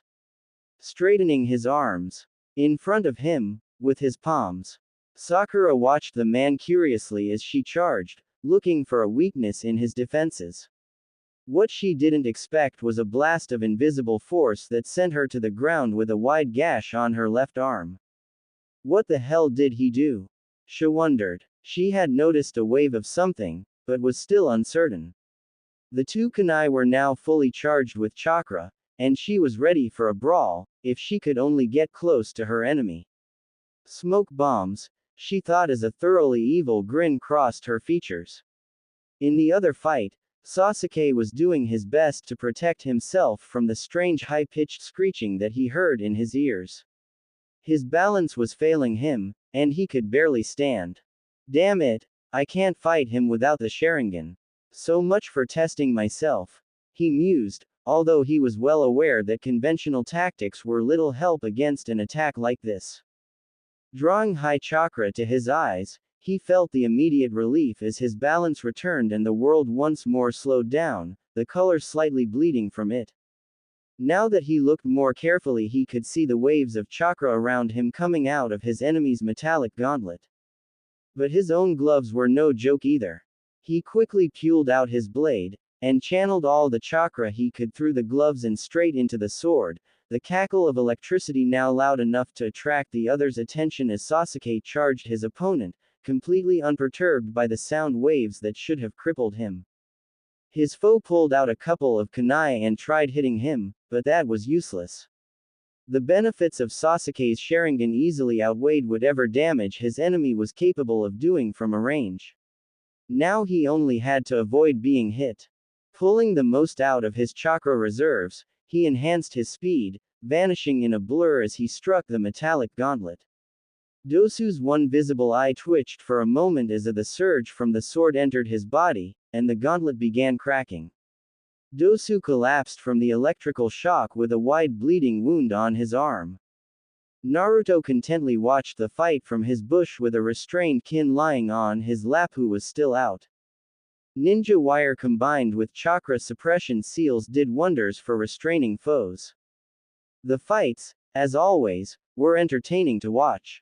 He was mildly disappointed that Sasuke had to rely on his Sharingan, but was glad to spot the three tomo in his eyes and the rather creative use of the gloves he made for him.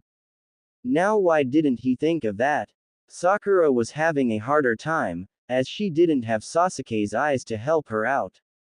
He watched as the girl managed to adapt fast enough to dodge the blows of air sent by her opponent based solely on his aim.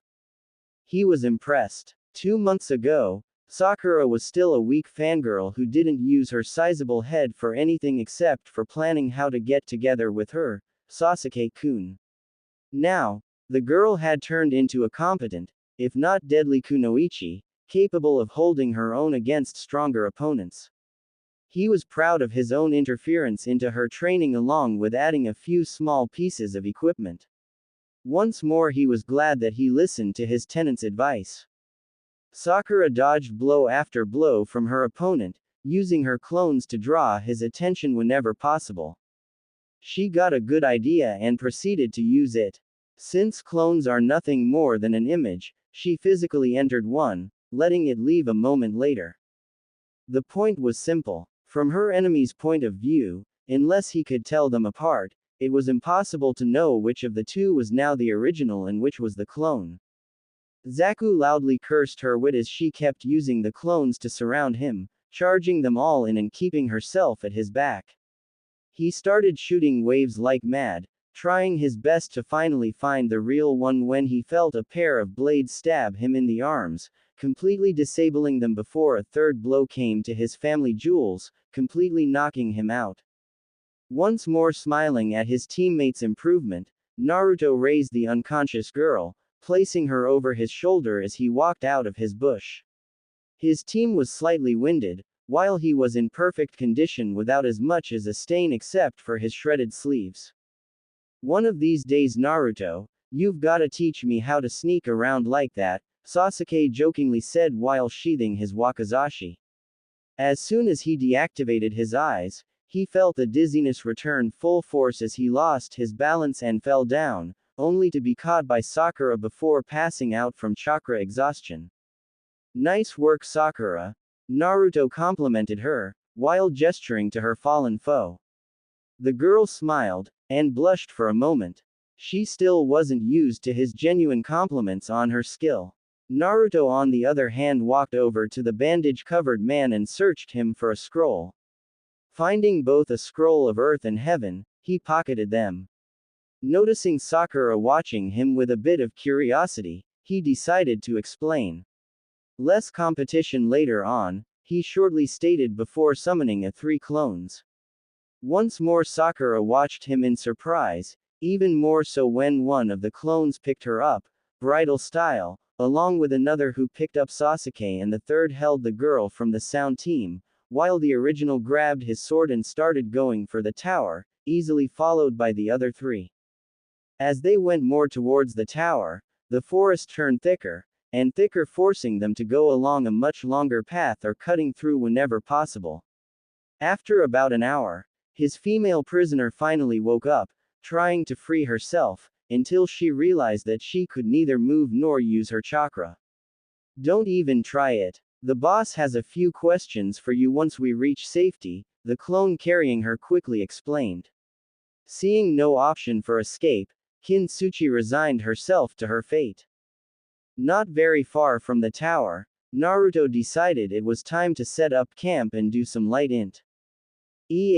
questioning. The others aside from his prisoner were asleep. He slowly walked over to her, all the while studying her expression. She was afraid, but of what he wasn't all that sure. Perhaps she'd be willing to reveal a few pieces of information. He summoned a few clones to keep watch before sitting down in front of her. She glared at him defiantly, but something about it seemed out of place. Considering the entire situation, he started the preparations. Pulling out a blank seal tag, he quickly formed the seal for a silence barrier before activating it. A near-invisible barrier formed a dome around them, snuffing out all sound coming from the outside. After that, he pulled out a set of Senbon needles, sticking one into a pressure point of each of her limbs, paralyzing them, before cutting of the ninja wire used to tie her up. Once more checking the chakra suppression seal, he calmly sat down. Inside he was sickened by what he was about to do. He didn't enjoy the idea of interrogating someone by using fear, but he knew just how important this information would be. We can do this the easy way. I ask a few questions, you answer them, and if I'm content, I'll let you go as soon as we reach the tower, he said in a polite but firm tone. And if I won't? The girl asked, speaking for the first time, mostly because her gag was finally removed. Naruto's face darkened. Suffice to say that it won't be pleasant, he retorted humorlessly. Kin swallowed hard. While the young man in front of her was supposed to be a genin, everything about him screamed experience and skill.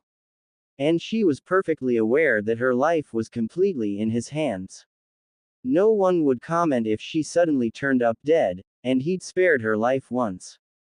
How do I know you won't kill me as soon as I tell you anything? She asked, now visibly afraid. Naruto chuckled. You don't, he said, instantly turning serious, but what you do know, is that if you don't cooperate, I could leave you here paralyzed and bleeding for the beasts to play with. Naruto had no intention of doing so, however. He could only hope that his threats would be enough. Laced with a bit of killing intent, so far they seemed to work. Kin, after deliberating her options, perfectly aware that Orochimaru would kill her when he found out she was caught, and that would be if she was lucky, decided that she might at least make the bastard's life miserable. For starters, what is your name? He asked in a firm tone. Kin Tsuchi, she quickly replied, with her head down, watching the ground. Naruto made a sad smile. She was now almost broken, but he wouldn't allow himself to cross that threshold. Looking back at the small fire he had set up, he pulled the instant ramen cup, which was now properly heated. Are you hungry? He asked in a much kinder voice. Kin looked at him in a mixture of surprise and disbelief. She nodded. For a moment he wondered whether his next decision was wise, but he decided to do it anyway. Without chakra, she wasn't a threat. After pulling out the needles from her arms and quickly healing the area, Kin's arms were once more free to move. Without a word he handed her the cup of ramen along with a set of chopsticks. Enjoy, he said with a small smile as the girl first watched the food suspiciously, before giving up her suspicions and wolfing it down. Naruto took the time to one more analyze her and gather in his mind the questions he meant to ask. Kin Tsuchi, genin of Otogakur. Skills at mid-chunin level, focuses on Senbon needles, had needles attached to ninja wire with bells. No other apparent skills. He finished the first analysis, so, what I need to ask is about Otogakur, its unknown leader, and why she is afraid of Lord Orochimaru. Not exactly easy questions. And if she's working for him, why doesn't she have the scent of snakes like Kabuto? Kin had finally finished her short meal, laying down the cup on the ground, before lying down with her back on the tree behind her. She seemed a bit more relaxed than she was before, but fear was still present. Then he noticed a detail that worried him. The brashness and the attitude were a mask, much like his. She was afraid. Now, let's get back to the questions, he kindly said, but his voice still kept its firmness. Kin spent what little time she had studying her captor. While very serious, and ridiculously strong compared to her, he seemed like a kind man. Perhaps she'd get a painless death. It seemed that would be most she would get. It would be a blessing considering the alternatives. What do you want to know? She asked in a defeated voice. What can you tell me about the leader of your village? He asked while grabbing his cup of ramen. For a moment Kin sat silent. Under threat of death. I'm dead anyway. The leader of Otogakur is Orochimaru, she explained in a calm tone. Naruto on the other hand spat out the ramen he was eating. That was unexpected. So, Orochimaru, as Otokage, sent a team to hunt down someone in my team, while he was present here himself. Sasuke. He planned to put that damnable seal on him, and then the team he sent would have been a test for his newfound power. Just how much of a manipulative bastard can one man be? Regardless, I have to get this information to Gigi. But how? Surprised, Kin asked. Quite. He said after recovering. He was thankful that he didn't spill any of the ramen on his clothes. That would have been troublesome. What was your mission? He continued. To spy during the exams and to take out Sasuke Uchiha. Penalty for failure? He asked again. To be used as a subject in Lord Orochimaru's experiments. As Kin spoke, she shuddered. Even Naruto felt a shiver go up his spine. And he thought that this was too much. He sent his subjects to a certain death either way. To hell with it all. I may be a fool for doing this, but I can't let her just die like that. But how to persuade the old man? He paused his train of thought for a moment, considering the possibilities. That's it. Information on Otogakure and Orochimaru in return for asylum. The old man would probably accept that. I might have an offer for you. Very few people in the observation room of the tower were surprised that Konoha's Team 7, under the tutelage of Kakashi Hatake, was able to safely arrive, carrying no less than 4 scrolls and a prisoner. The last bit surprised most of them, but they had to admit it was an acceptable tactic to reduce enemy numbers. Out of all present Junin, Kakashi was especially proud. He had seen his team change from a bunch of brats into more than capable group. The 3 clones of Naruto following the original had finally arrived in front of the tower. The ancient edifice before them inspired awe in the young man. He smiled to his now sleeping companions and prisoner. The young woman had some interesting information he was sure Anko and Ibiki would kill for, or do something even more unpleasant. He would have to talk about it to the old man. He was certain he could convince him to do something. Walking into the tower, another thought occurred to him. How many teams did manage to get here? 12 o'clock. Konoha, Anbu headquarters, office of the head of torture and interrogation. Ibiki Morino was having a field day and sporting an uncharacteristic grin which made sure that most of the Anbu kept a safe distance. First, the kid that Anko was talking so much about had brought them in Kabuto Yakushi, and the poor bastard didn't even know that he was a spy thanks to a well-concealed seal on the back of his neck, and not even a mind reader from the Yamanaka clan was able to dig out anything. Unfortunately, none of them knew how to break said seal, although he did make several copies, planning to give one to Wonderboy, he kept calling him much to Anko's chagrin. The second thing that made his day was the fact that the same kid brought another person to feel his tender skills. Now, he was seriously considering buying the kid a drink, or at least dropping by to watch the remainder of his matches. Those should be fun, he idly thought as he sealed up his set of torture instruments. Going through his mental checklist, he finally turned off the light in his office before proceeding to the prisons of the tower. 1400, the tower in the forest of death. Much to his endless pleasure, Naruto was finally able to rest.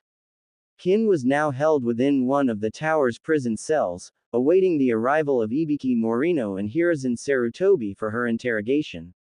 Sarutobi, while hesitant, was willing to offer the girl protection in return for all the information she could give on Orochimaru. And to his growing surprise, Ibiki had asked for him to be present. Something was bugging him though. Since the moment he woke up after the battle with Orochimaru, his chakra has been off. Resigning to figure it out later, he returned to his observations. It was time for practice. Sitting down behind the railing, he closed his eyes and focused on distorting the shape of the field of radiance so that he could reach the door. He was very much glad to find it not nearly as hard as he expected. Idly monitoring from his hidden perch on the first floor, he gazed at the teams that were arriving. One such team was Team 8, consisting of Kiba, Hinata and Shino. Trackers, he reminded himself, his mind racing through all the information he could gather on them. Kiba Inuzuka, clan heir of the Inuzuka clan, partnered by the nin dog Akamaru. Specialty tracking and clan taijutsu techniques. No ninjutsu or genjutsu. Brash, arrogant, but very loyal and dedicated. Shino Aburame, another clan heir. Uses Kikai beetles which feed on chakra, leaving the host's body very low on it. and incapable of using chakra-consuming jutsu, but capable of using the beetles for various clan techniques. Specializes in Rakan, tracking and clan techniques, mostly stoic and withdrawn but highly intelligent and loyal. And finally Hyuga Hinata, taijutsu specialist, using the gentle fist style and wielder of the Hyuga bloodline Byakugan. Shy, withdrawn and has confidence issues but fiercely protective of her friends and family. Also has an apparent crush on me. The others walked in a well. Team 10 under Sarutobi Asuma, the Ino Shika Cho trio, just like their parents before them. Decent level of skill, but nothing special. Out of the three, Shikamaru Nara was the one to be feared for his intellect, which he was more than willing to use should the situation call for it.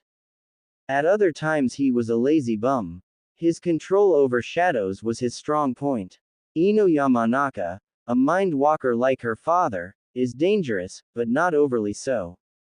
Another fangirl apparently. Choji is probably the strongest out of our generation, a pure taijutsu expert. Despite his usually calm attitude, he is not to be underestimated. Two interesting teams. Naruto silently mused, well, best get going. And that he would have done had he not seen something that provoked his curiosity.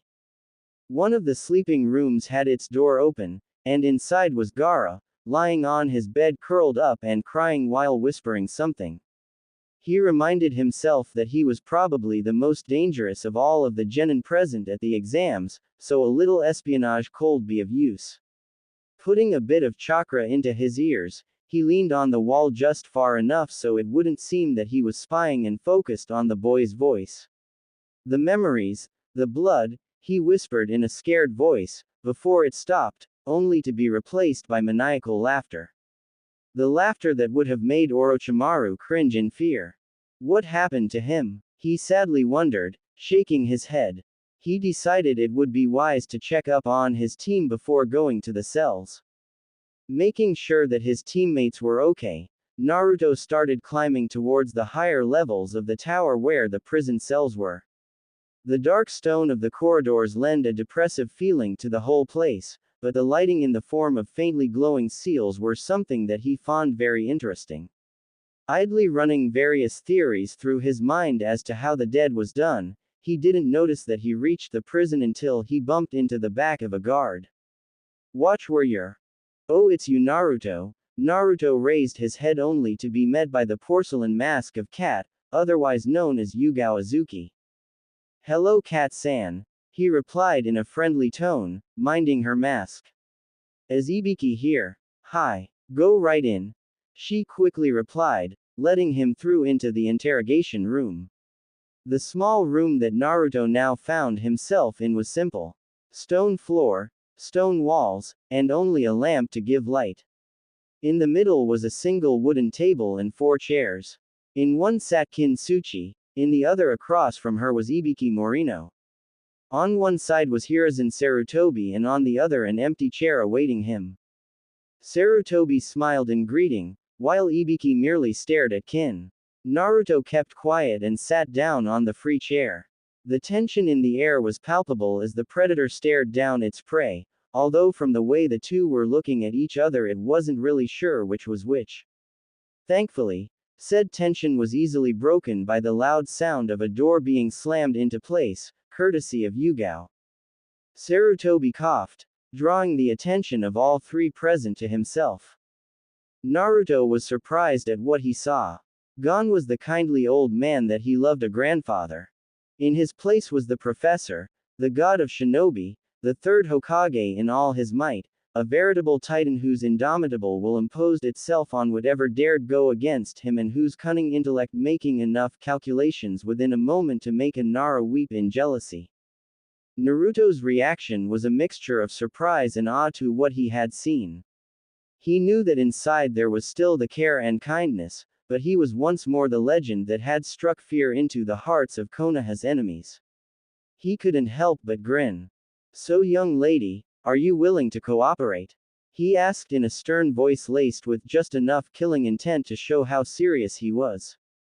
"Hi," she quickly replied. However, unlike before, there was a hint of hope in her voice. I see. Ibiki here will be in charge of your questioning. He will make sure that all you're telling us is the truth. If we are both pleased, you will be placed on probation for 3 months and after that, accepted as a citizen of Konoha. If you're still willing to be a shinobi, you will also be offered a position. Fair. Hi. More than fair. Good. Now Naruto, I expect a full report on the incident as soon as this part of the exams is over. Ask Kakashi for help on it. Sarutobi quickly explained before getting up and leaving the three of them behind. Naruto got up to leave as well, but he felt a strong hand pushing down his shoulder. Stay for a few more minutes, Ibiki shortly said in his usual gruff voice, there's something I want to talk to you about.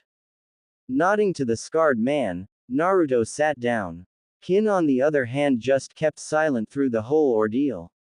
She had a chance. She could actually stay alive. So much for the Leaf Nin being heartless bastards as Orochimaru put it. She happily mused. Ibiki pulled out a small paper and passed it to Naruto. Look at it later then tell me if you can break it without killing the person it's on, he explained. Naruto barely noticed the minute tone of annoyance in his voice, annoyance at the fact that the thing on the paper was beyond his skills. Naruto nodded once more, and placed the paper into his pocket. Now that that's settled, take a seat and let's chat, Ibiki finally added, his face turning expressionless as he returned to his job. Naruto sat on his chair, and let his additional sense do the job of reading them as he closed his eyes. Sasuke woke up to a splitting headache. Loudly groaning, he opened his eyes to an unfamiliar ceiling and an even more unfamiliar bed. He turned to his sides and noticed two more beds in the room, on one of which was Sakura, peacefully sleeping. Rubbing his aching temples, Sasuke slowly got up. Taking a short look around, he noticed all of his equipment carefully sorted on a chair next to his bed. Sakura's equipment was similarly sorted and Naruto's was mostly missing, except for his red coat which was lying on the third bed. So he brought us here and walked off. Typical, he grinned. This was probably the tower and since they had not two, but 4 scrolls, he was pretty sure they passed. Well, perhaps taking another nap might not be such a bad idea. Within his temporary office, Sarutobi once more grumbled at the sheer amount of trouble the exams brought up. However, the whole mess had its brighter points, and Naruto was the one responsible for most of them. He pointed out a spy during the first phase of the exams, brought in a very useful source of information during the second.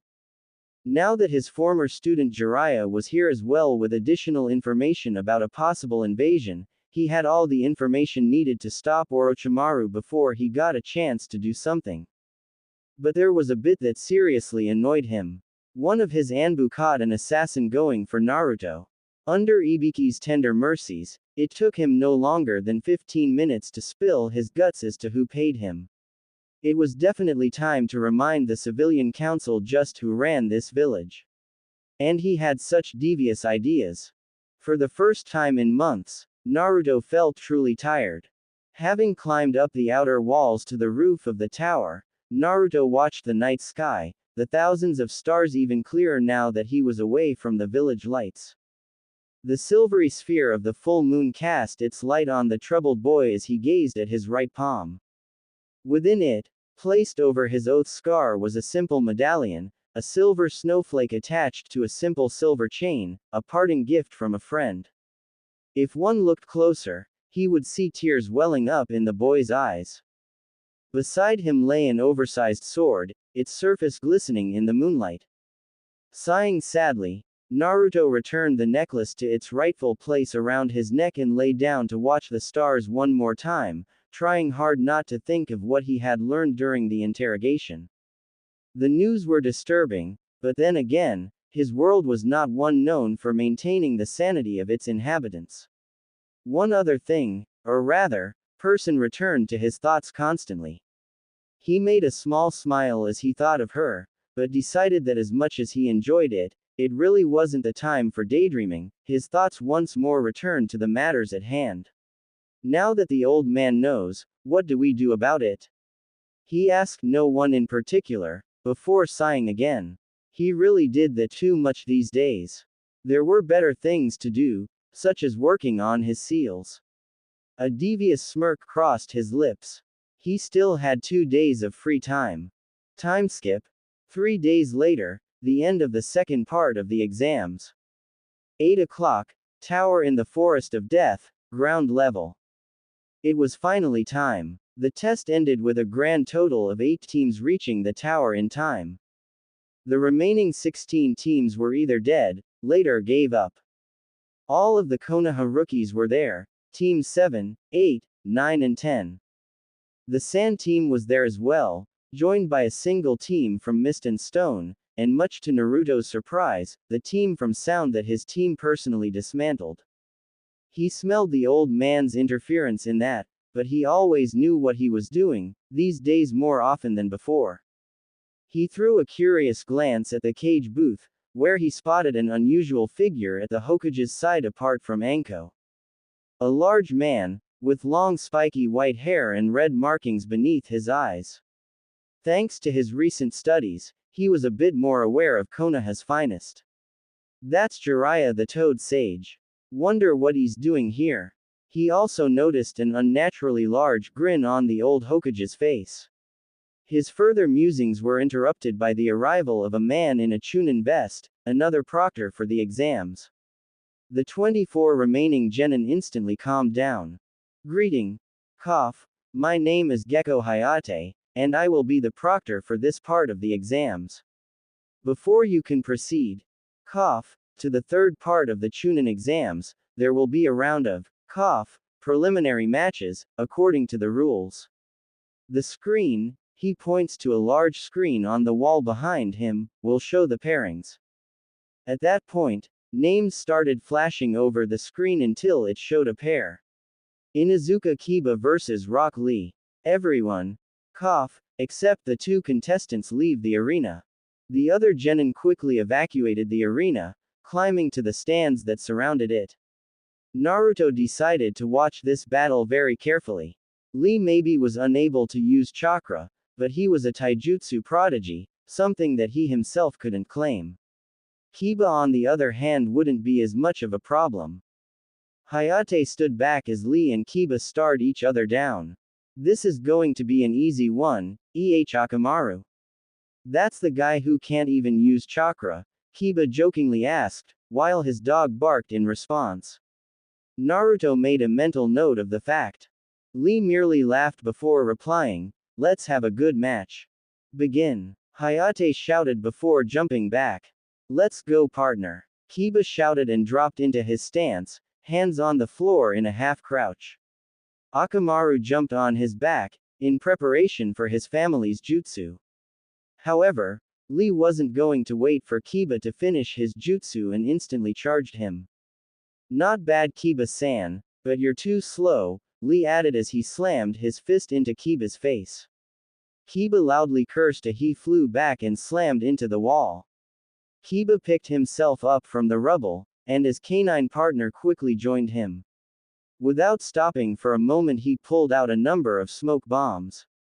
Lee once more charged, planning to stop him, but it was too late. Kiba had already dodged, and only his voice could be heard from the smoke.